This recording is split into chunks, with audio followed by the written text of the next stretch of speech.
We got to talk about the weather. Boy, we had a nice day today, but there are some big changes coming our way soon. A lot for us to be aware of this weekend, Alana. Yeah, we're tracking those storms as a monsoon surge is going to impact the entire state as we get through our Saturday and Sunday. We begin, though, with today. It was gorgeous, and we earned that, especially after the active skies we saw for the beginning of the work week. Great sunset shot there coming out of Parowan from Brad. Thank you so much, Brad, for sharing that with us. As we take a look, we also started the day really nicely up at Flaming Gorge.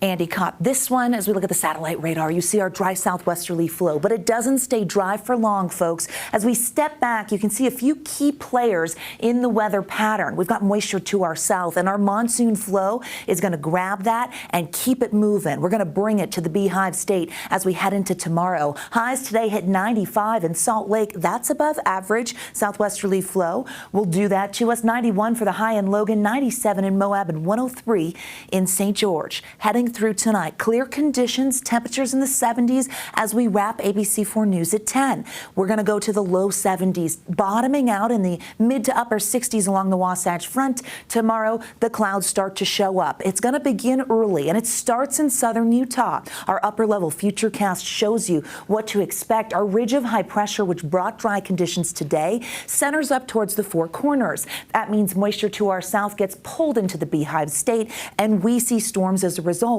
We're talking about widespread storms in southern Utah, scattered storms becoming more widespread into the afternoon and evening in the north. We've got an excessive rain threat for the entire state, meaning heavy rain are going to coming through with these storms with gusty winds, lightning, and the possibility of hail. Also, that elevated risk for flooding in south central and southwestern Utah.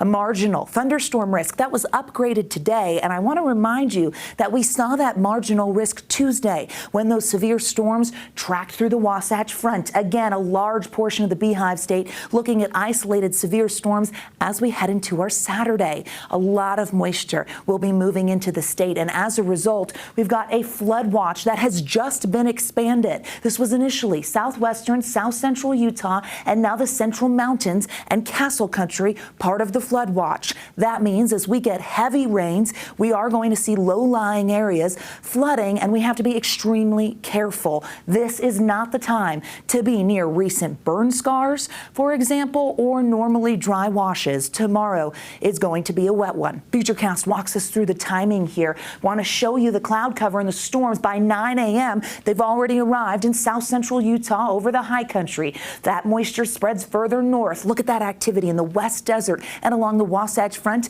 as we head into the afternoon. This is 1 p.m. I would target about 11 a.m. for things to start firing off in the West Desert, those storms filling in between noon and 2 in northern Utah. Notice that includes the basin and eastern Utah as well. We stay active into the afternoon and evening. Heavy rains in south central Utah, flash flooding top of mind.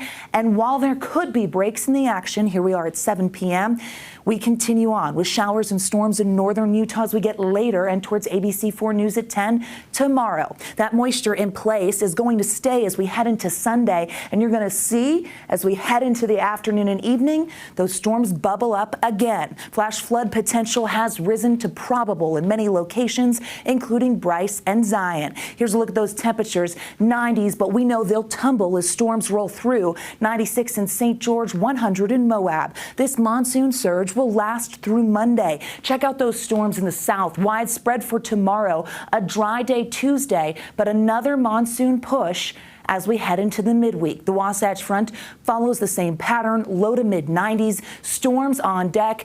It's going to be important to stay weather aware this weekend. Let's send it back over to Brian and Sarah. Alana, thank you very much. Now, new here.